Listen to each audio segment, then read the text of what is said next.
Hello students. Last time हमने किया था इलेक्ट्रोलिटिक सेल। अब हम करेंगे गैल्वेनिक सेल और वोल्टिक सेल। इलेक्ट्रोलिटिक सेल में जो इलेक्ट्रिकल एनर्जी थी वो किस में कन्वर्ट हो रही थी? केमिकल एनर्जी में। बट गैल्वेनिक सेल में क्या होता है, जो केमिकल एनर्जी होती है वो किस में कन्वर्ट होती है? इलेक्ट्रिकल एनर्जी में कन्वर्ट होती है। तो आज हम करेंगे गैल्वेनिक सेल। गैल्वेनिक सेल वो सेल है which converts chemical energy into electrical energy. कि इसमें पहले केमिकल रिएक्शंस होंगे, उसके बाद इलेक्ट्रिक एनर्जी प्रोड्यूस होएगी। क्लियर? एंड नेक्स्ट इज कि ये जो गैल्वेनिक सेल है इसमें रिडॉक्स रिएक्शन होता है और स्पॉन्टेनियस होता है, मतलब हमें कुछ बाहर से अप्लाई नहीं करना पड़ता। जैसे इलेक्ट्रोलिटिक सेल में क्या हो रहा था कि हमें बाहर से इलेक्ट्रिसिटी सप्लाई करनी पड़ी थी, इलेक्ट्रिसिटी प्रोवाइड करनी पड़ी थी, तब जाके केमिकल रिएक्शन हो रहा था। यहाँ पर यह है कि केमिकल रिएक्शन खुद हो रहा है, ठीक है, और उसकी वजह से इलेक्ट्रिक एनर्जी प्रोड्यूस हो रही है। दैट मीन्स ये जो गैल्वेनिक सेल है इसमें जो रिएक्शन होगा, इसमें भी रिडॉक्स रिएक्शन होता है, लेकिन वो स्पॉन्टेनियस रिएक्शन होता है, अपने आप से होता है। लेकिन इलेक्ट्रोलाइटिक सेल में क्या था? नॉन स्पॉन्टेनियस रिएक्शन हो रही थी, क्योंकि हमें बाहर से इलेक्ट्रिक एनर्जी प्रोवाइड करनी पड़ रही थी। नेक्स्ट है, इसमें डेल्टा जी की वैल्यू नेगेटिव आती है। इलेक्ट्रोलाइटिक सेल में डेल्टा जी पॉजिटिव थी, क्योंकि हमें एनर्जी सप्लाई करनी इलेक्ट्रिक एनर्जी सप्लाई करनी पड़ रही थी। यहाँ पे इलेक्ट्रिक एनर्जी खुद ब खुद प्रोड्यूस होगी after the chemical reaction. So that is why delta G is negative. So what is the procedure? Galvanic cell का प्रोसीजर क्या है? गैल्वेनिक सेल में जो ऑक्सीडेशन हाफ रिएक्शन है और रिडक्शन हाफ रिएक्शन है वो अलग अलग बीकर में होंगे। दो अलग अलग बीकर लेंगे और एक में ऑक्सीडेशन होगा और एक में रिडक्शन होगा। यहाँ पर देखो, ये राइट हैंड साइड वाला बीकर है, ये लेफ्ट हैंड साइड वाला बीकर है। राइट हैंड साइड वाले बीकर में हमने क्या लिया है? कॉपर सल्फेट सॉल्यूशन लिया है और उसमें कॉपर रॉड डिप किया है। और लेफ्ट हैंड साइड में हमने क्या लिया है? जिंक सल्फेट का इलेक्ट्रोलाइट लिया है और उसमें जिंक इलेक्ट्रोड डिप किया है। देन ये जो इलेक्ट्रोड है आपस में कनेक्टेड है थ्रू वायर के थ्रू ये कनेक्टेड है, ठीक है। और ये क्या है? यहाँ पर आप एमीमीटर या वोल्टामीटर लगा सकते हो। एमीमीटर या वोल्टामीटर, यहाँ पर सपोज ये एमीमीटर है, ठीक है। अब जो ये एमीमीटर है वो हमें बताएगा कि करंट फ्लो कर रहा है या नहीं कर रहा सर्किट में। अब इसमें देखो कि यहाँ पर दो बीकर हैं, ठीक है। एक में ऑक्सीडेशन होगी, एक में रिडक्शन होगी। कैसे? देखो, सबसे पहले क्या होता है, जो ये जिंक का इलेक्ट्रोड है, ठीक है, जो जिंक इलेक्ट्रोड है उसमें जो जिंक के एटम है वो ज़्यादा रिएक्टिव होता है एज़ कम्पेयर टू कॉपर के एटम। यहाँ पर कॉपर है, कॉपर के इलेक्ट्रोड पे कॉपर के एटम होंगे, तो हम ये कह सकते हैं कि जो जिंक है वो जिंक आयन में कन्वर्ट होगा और सॉल्यूशन में चला जाएगा। क्या? कि जो जिंक एटम है, यहाँ पे बहुत सारे जिंक के एटम हैं, तो वो क्या करेंगे? जिंक आयन में कन्वर्ट होंगे और सॉल्यूशन में चले जाएंगे। और ये जो इलेक्ट्रॉन जो है वो कहाँ पर रिलीज करेगा? इसी इलेक्ट्रोड पर रिलीज करेगा, ठीक है। After releasing electrode zinc ion कहाँ चला जाएगा? सॉल्यूशन में चला जाएगा, ठीक है। अब जैसे जैसे टाइम पास होगा, टाइम आगे बढ़ता रहेगा, ठीक है, तो जिंक के जितने एटम्स क्या करेंगे? जिंक आयन में कन्वर्ट होंगे और यहाँ पर इलेक्ट्रॉन्स का डेंसिटी बढ़ना शुरू हो जाएगा। अब वो इलेक्ट्रॉन का डेंसिटी बढ़ने के बाद क्या होगा? जो इलेक्ट्रॉन है वो पुश करेंगे आपस में एक दूसरे को, और ये जो बाहर वायर है उसमें फ्लो करना स्टार्ट कर देंगे, ठीक है। और ये फ्लो करते करते करते करते यहाँ पर पहुँच जाएंगे इस वाले इलेक्ट्रोड की तरफ, ठीक है, इस वाले इलेक्ट्रोड की तरफ पहुँच जाएंगे। अब ये जो इलेक्ट्रॉन है यहाँ से आते आते आते यहाँ पर आएंगे, ठीक है। ये इलेक्ट्रॉन्स कहाँ पर आएंगे? यहाँ पर आएंगे, ठीक है, फ्रॉम दिस इलेक्ट्रोड। अब यहाँ पर क्या है? कॉपर सल्फेट में कॉपर आयन होता है, कॉपर सल्फेट में कॉपर आयन होता है। इस सॉल्यूशन में कॉपर के आयन मूव कर रहे हैं।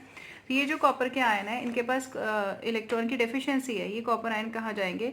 इस इलेक्ट्रोड की तरफ जाएंगे, क्योंकि इनके पास कमी है, तो ये अपनी कमी को पूरा करने के लिए इस इलेक्ट्रोड की तरफ जाएंगे और इलेक्ट्रॉन को गेन कर लेंगे, ठीक है, और क्या बन जाएंगे, न्यूट्रल होके कॉपर बन जाएंगे, और कहाँ डिपॉजिट हो जाएंगे, इस इलेक्ट्रोड के ऊपर डिपॉजिट हो जाएंगे।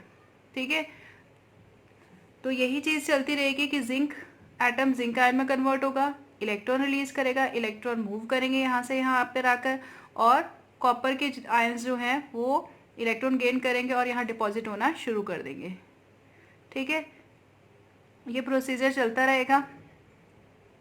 धीरे धीरे क्या होगा कि जो ये वाला इलेक्ट्रोड है इसका साइज थिन हो जाएगा, क्योंकि ये इसमें क्या हो रही है इसके जो एटम्स है वो आयंस में कन्वर्ट हो रहे हैं, तो इसका डिग्रेडेशन हो रहा है इस इलेक्ट्रोड का, तो ये वाला इलेक्ट्रोड थिन हो जाएगा और ये वाला इलेक्ट्रोड थिक हो जाएगा, क्योंकि by the deposition of copper ion, ठीक है, कॉपर आयन कॉपर में कन्वर्ट हो रहा है by taking electron, bye gaining electron, और यहाँ पर डिपोजिशन हो जाएगी, तो इस वाले इलेक्ट्रोड का साइज इंक्रीज हो जाएगा, इस वाले इलेक्ट्रोड का साइज डिक्रीज हो जाएगा। बाहर वाले सर्किट में क्या हो रहा है, इलेक्ट्रॉन फ्लो कर रहा है, ठीक है, इलेक्ट्रॉन फ्लो कर रहा है। अच्छा, एक चीज़ है कि ये जो आपका लेफ्ट हैंड साइड वाला बीकर है यहाँ पर ऑक्सीडेशन हो रही है, मींस जो जिंक है वो जिंक आयन में कन्वर्ट हो रहा है आफ्टर लूजिंग इलेक्ट्रॉन। ठीक है, इलेक्ट्रॉन लूज करने के बाद वो जिंक आयन में कन्वर्ट हो रहा है, तो यहाँ पर लॉस ऑफ इलेक्ट्रॉन हो रहा है, जहाँ पर भी लॉस ऑफ इलेक्ट्रॉन होता है उसको हम बोलते हैं एनोड। क्या बोलते हैं उसको, एनोड, उस साइड को हम एनोड बोलेंगे। और यहाँ पर जो कॉपर आयन है is gaining electrons and after gaining electron it deposit on the copper electrode. तो यहाँ पर गेन ऑफ इलेक्ट्रॉन हो रहा है, तो जहाँ पर भी गेन ऑफ इलेक्ट्रॉन होता है उसको हम क्या बोलते हैं कैथोड।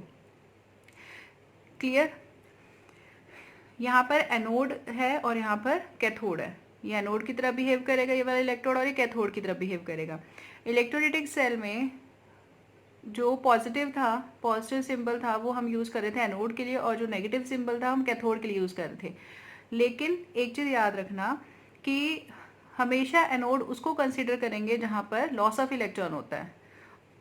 क्लियर, ये मैंने आपको पहले ही बताया था कि जहाँ पर लॉस ऑफ इलेक्ट्रॉन होगा वहाँ पर क्या होगा, ऑक्सीडेशन होगा, उस वाले साइड ऑक्सीडेशन होगा उस वाले इलेक्ट्रोड पे, और जहाँ पर गेन ऑफ इलेक्ट्रॉन होगा वहाँ पर क्या होगा, रिडक्शन होगा।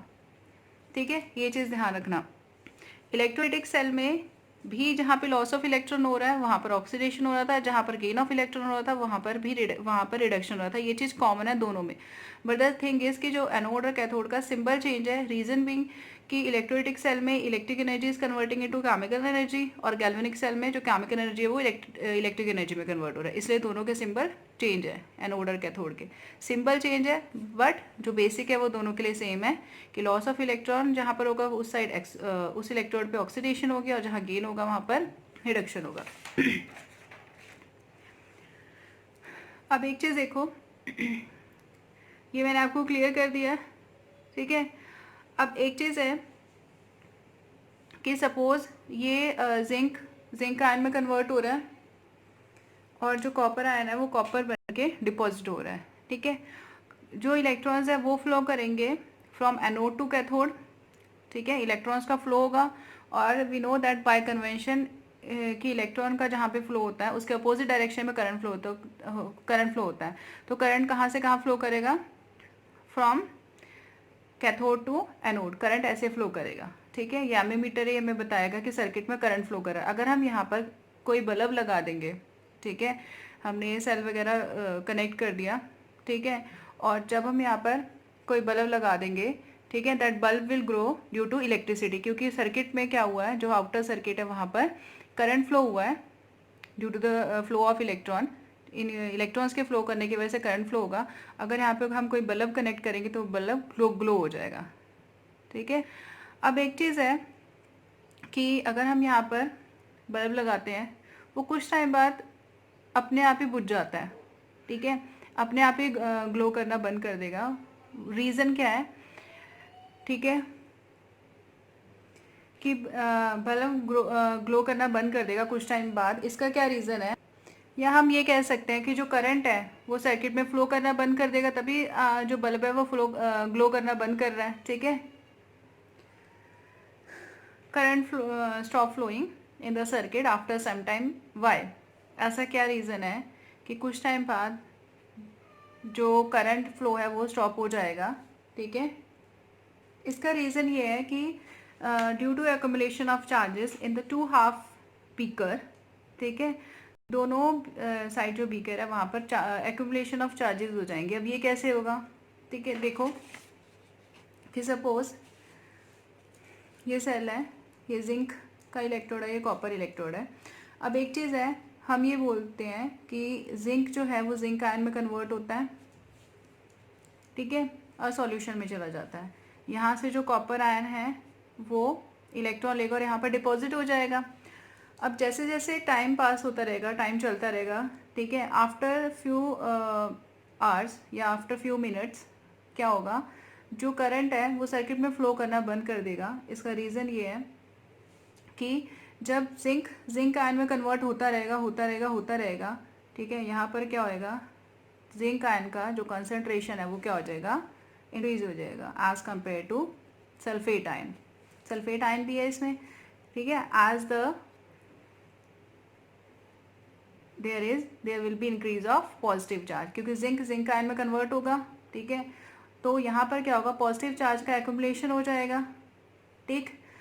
फर्दर क्या होगा कि अगर मान लो फिर कुछ टाइम बाद जब जिंक को दोबारा जिंक आयन में कन्वर्ट होना होगा तो उसको बहुत मुश्किल आएगी, बिकॉज ये जो पॉजिटिव चार्ज का एक्यूमुलेशन है वो क्या करेगा, पॉजिटिव चार्ज का एक्यूमुलेशन जो जिंक को जिंक आयन में कन्वर्ट नहीं होने देगा, उसको रिपेल करेगा, उसको सॉल्यूशन में नहीं आने देगा, ठीक है।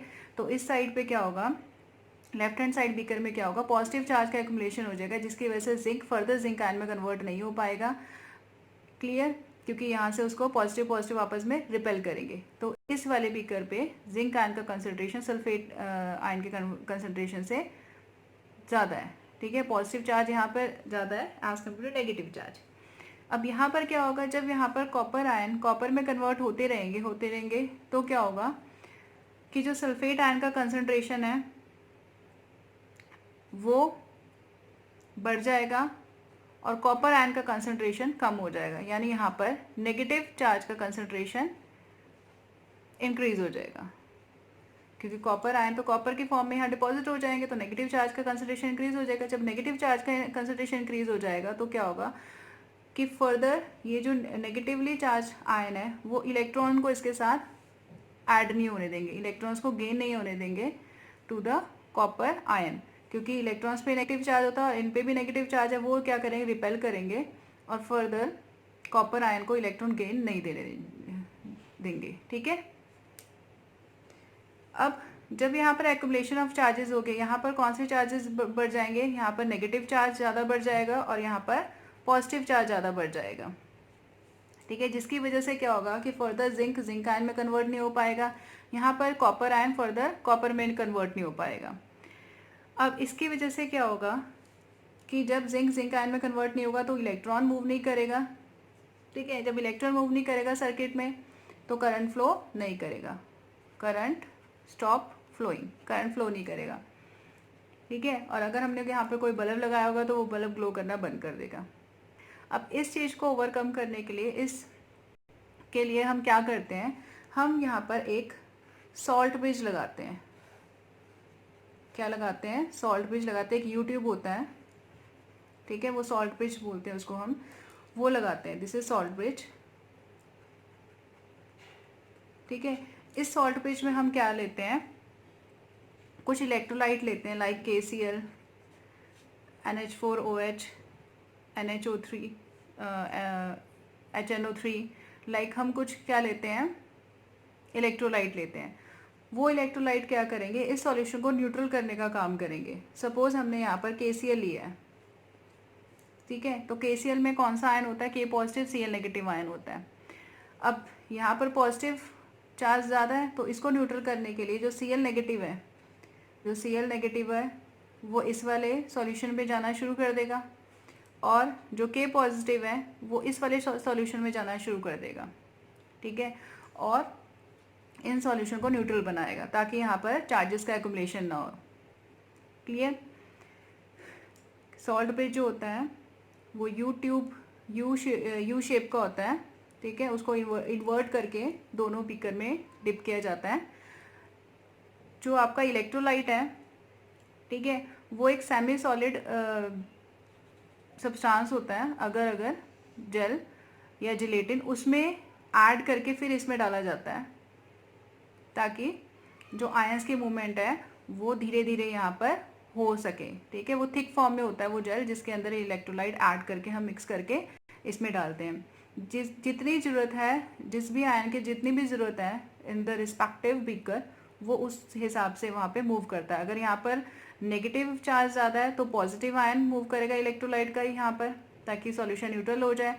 और अगर यहाँ पर पॉजिटिव चार्ज ज़्यादा है तो negative ion of electrolyte will move in the beaker to neutralize the solution. Clear? अब सॉल्यूशन न्यूट्रलाइज हो जाएंगे, ठीक है, तो फर्दर जो इलेक्ट्रॉन्स की मूवमेंट होती रहेगी और करंट फ्लो सर्किट में करता रहेगा। सो लेफ्ट हैंड साइड में जिंक आयन का कंसंट्रेशन ज़्यादा हो गया था और राइट हैंड साइड में सल्फेट आयन का कंसंट्रेशन ज़्यादा हो जाएगा अगर हम सॉल्ट ब्रिज नहीं लगाएंगे तो। ठीक है, लेफ्ट हैंड साइड में कौन सा चार्ज एक्यूमुलेट हो गया था? पॉजिटिव चार्ज एक्यूमुलेट हो गया था और राइट हैंड साइड में नेगेटिव चार्ज एक्यूमुलेट हो गया था।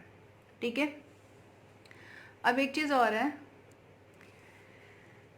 कि इन बीकर के जो वो इम्पॉर्टेंट टर्म्स हैं उनको लर्न करने के लिए एक वर्ड है लोन, LOAN, उससे आप इन टर्म्स को लर्न कर सकते हो। For example, loan means L for left, O means oxidation, A for anode, N for negative. ठीक है, आपको ये लर्न करना है ताकि आपको आगे प्रॉब्लम ना हो।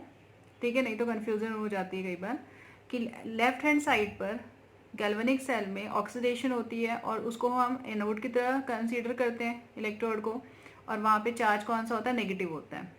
क्लियर? इसी का अपोजिट ही है, एक ये याद कर लो, ये ऑटोमेटिकली याद हो जाएगा कि लेफ्ट का उल्टा राइट, ओ का ऑक्सीडेशन का उल्टा ऑक्सीडेशन का उल्टा रिडक्शन। ठीक है, एनोड का उल्टा कैथोड और नेगेटिव का उल्टा पॉजिटिव। ठीक है, तो आप बस ये लर्न कर लो लोन। ठीक है, ऑटोमेटिकली ये चीज़ याद हो जाएगी आपको। क्लियर है? ये है सॉल्ट ब्रिज। सॉल्ट ब्रिज हम क्यों लगाते हैं? ताकि जो करंट का फ्लो है वो कॉन्टिन्यूसली होता रहे। ठीक है, एक्यूमुलेशन ऑफ चार्जेस ना हो। अब नेक्स्ट देखो कि हमारे लेफ्ट हैंड साइड बीकर में क्या हो रहा था? ऑक्सीडेशन हो रहा था, मीन्स जिंक आयन में कन्वर्ट हो रहा था और 2 इलेक्ट्रॉन रिलीज कर रहा था। फिर उन्हीं इलेक्ट्रॉन को राइट हैंड साइड वाले बीकर में कॉपर आयन क्या कर रहा था? गेन कर रहा था और कॉपर इलेक्ट्रोड में डिपॉजिट हो रहा था एज अ कॉपर। क्लियर? ये ऑक्सीडेशन हाफ रिएक्शन है, ये रिडक्शन हाफ रिएक्शन है। दोनों बीकर को मिलाकर दोनों बीकर में क्या हो रही है? रिडॉक्स रिएक्शन हो रही है, एक तरफ ऑक्सीडेशन एक तरफ रिडक्शन। सो ओवरऑल रिएक्शन हम लिख सकते हैं, इलेक्ट्रॉन से इलेक्ट्रॉन कैंसिल आउट हो जाएगी। We can write here zinc plus copper ion, यहाँ पर आएगा जिंक आयन प्लस कॉपर। हमने सॉल्ट ब्रिज लिया था। सॉल्ट ब्रिज क्या करता है? जो करंट का फ्लो है उसको कॉन्टिन्यूसली प्रोवाइड करता है और एक्यूमुलेशन ऑफ चार्ज को रोकता है ताकि एक्यूमुलेशन चार्ज ना हो, सॉल्यूशन को न्यूट्रल बनाता है बेसिकली। सो सॉल्ट ब्रिज क्या है? It is U shaped tube, U shape होता है ट्यूब जिसको इन्वर्टेड हम सॉल्यूशन में डिप करते हैं, containing electrolyte like KCl, KNO3, K2SO4, NH4, AH, OH etcetera. हम पोटेशियम क्लोराइड ले सकते हैं, potassium nitrate, potassium sulphate, ammonium hydroxide etcetera. ये वाले आयंस, ये वाले इलेक्ट्रोलाइट ले सकते हैं। डिपेंड करता है हम कौन से आयन हमें लेने चाहिए। इन अगर अगर जेल एंड जिलेटिन, ये जो अगर अगर जेल है, या आप खाली अगर अगर जेल ले लो या जिलेटिन ले लो। ठीक है, इनमें डाल के, इनमें मिक्स करके इन इलेक्ट्रोलाइट को यू शेप ट्यूब में डाला जाता है और जो यू शेप ट्यूब होती है, जो सॉल्ट ब्रिज होती है, उसको हम क्या करते हैं? इसमें क्या लिया जाता है कि यू ट्यूब में हम किसको फिल करते हैं? इलेक्ट्रोलाइट इन अगर अगर जेल, अगर अगर जेल में उसको मिक्स करके इलेक्ट्रोलाइट को यू ट्यूब में फिल करते हैं और यहाँ पर कॉटन प्लग किया जाता है, कॉटन प्लग किया जाता है यहाँ पर। अगर अगर जेल में क्यों किया जाए? अगर अगर जेल थिक जेल होता है, ये जो थिक जेल है वो क्या करेगा? इसके मूवमेंट को स्लो करता है। ठीक है, ताकि सारा का सारा इलेक्ट्रोलाइट एकदम से ही सॉल्यूशन में ना आ जाए। ठीक है, धीरे धीरे स्लोली ये वो सॉल्यूशन को न्यूट्रलाइज करते रहे। अगर हम कोई थिन जेल लेंगे तो सारा का सारा इलेक्ट्रोलाइट नीचे गिर जाएगा। ठीक है, बट ऐसा नहीं होता है। कि थिक जेल में लेते हैं इलेक्ट्रोलाइट को, चाहे वो KCl हो चाहे वो अमोनियम हाइड्रोक्साइड हो, कोई भी इलेक्ट्रोलाइट लो, लेकिन उसको थिक जेल में लेते हैं ताकि स्लोली स्लोली जो आपका आयन है वो मूव करे सॉल्यूशन में। कॉटन हम प्लग करते हैं, बट जो कॉटन है वो आयंस को इजीली जाने देता है, मूव करने देता है सॉल्ट ब्रिज में। अब ये है कि what is the function of salt bridge. It maintains the electrical neutrality of the solution, जो हम इलेक्ट्रोलाइट देते हैं उसकी न्यूट्रलिटी को मेंटेन करता है विदाउट मिक्सिंग द सॉल्यूशन, दोनों सॉल्यूशन को मिक्स करे बिना। It complete the circuit and maintain the flow of electrons. अगर हम सॉल्ट ब्रिज नहीं लगाएंगे, मैंने आपको बताया था कि तो करंट का फ्लो स्टॉप हो जाएगा due to accumulation of charges in the two half beaker, जो टू हाफ रिएक्शंस हो रही है दोनों बीकर में, ठीक है। It completes the circuit and maintains the flow of electrons in the two beaker, ठीक है, जिसमें ऑक्सीडेशन हाफ रिएक्शन और रिडक्शन हाफ रिएक्शन हो रही है।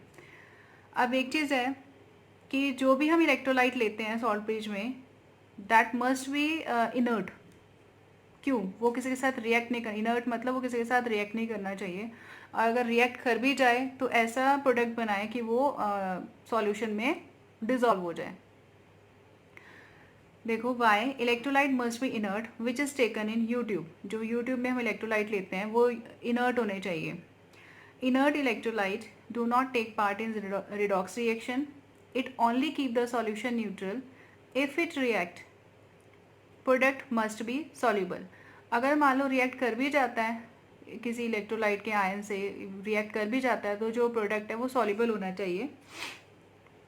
फॉर एग्जांपल, अगर KCl लिया है, KCl हमने इलेक्ट्रोलाइट लिया है उसमें सॉल्ट ब्रिज में, और हमारा जो इलेक्ट्रोड है जिंक का इलेक्ट्रोड है, जिंक इलेक्ट्रोड क्या प्रोड्यूस करेगा? जिंक आयन प्रोड्यूस करेगा।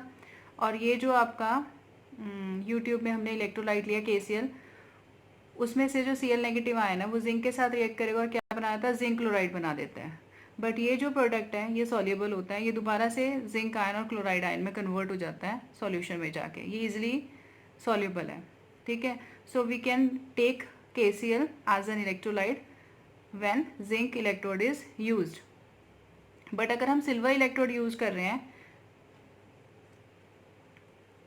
अगर हम सिल्वर इलेक्ट्रोड यूज कर रहे हैं तब हम KCl नहीं ले सकते, क्योंकि जो सिल्वर इलेक्ट्रोड में से सिल्वर आयन निकलेंगे वो Cl नेगेटिव के साथ रिएक्ट कर क्या बनाते हैं? सिल्वर क्लोराइड बनाते हैं, विच इज़ प्रेसिपिटेट। और ये जो प्रेसिपिटेट होते हैं सॉल्यूशन में डिज़ोल्व नहीं होते हैं, ठीक है। जब ये डिज़ोल्व नहीं होंगे तो ये हमारे फर्दर इलेक्ट्रिसिटी की फ्लो को इनहिबिट करेंगे सर्किट में, बिकॉज आयंस का फ्लो होना, आयंस का प्रोड्यूस होना और इलेक्ट्रॉन का फ्लो होना सर्किट में बहुत ज़रूरी है, ठीक है।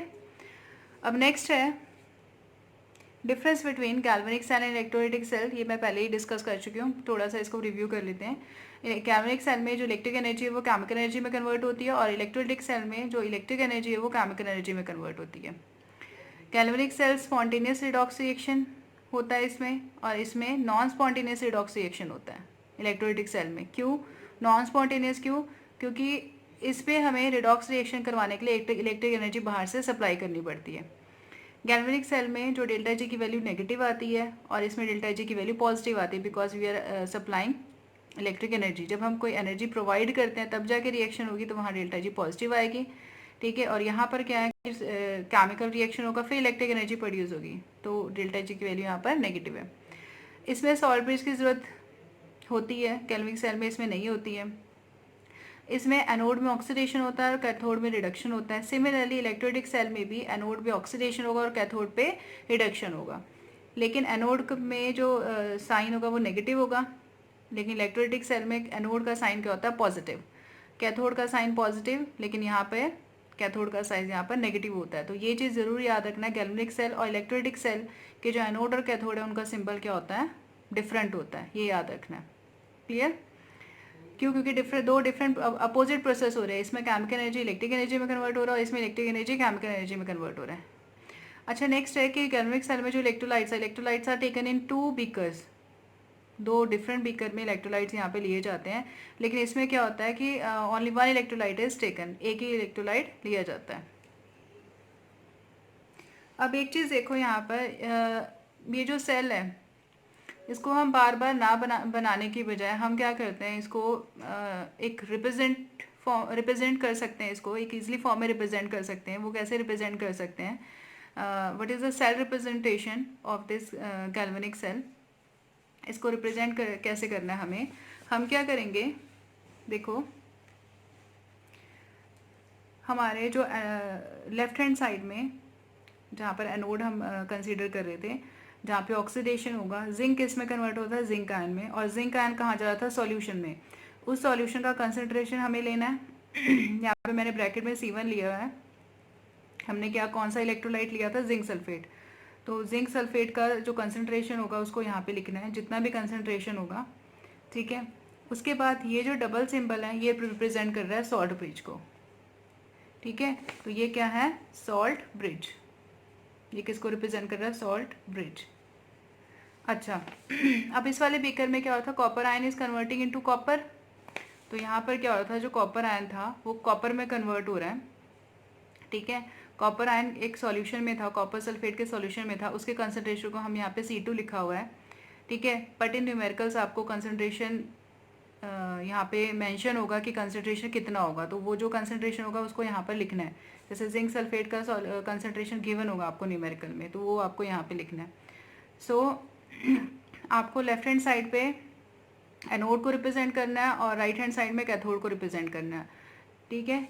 तो हम ये पूरा सेल बनाने की बजाय ये छोटा सा रिप्रेजेंटेशन करते हैं, ठीक है, ताकि हमारे लिए इजी हो जाए। और I think cell representation is a very easy way to represent galvanic cell.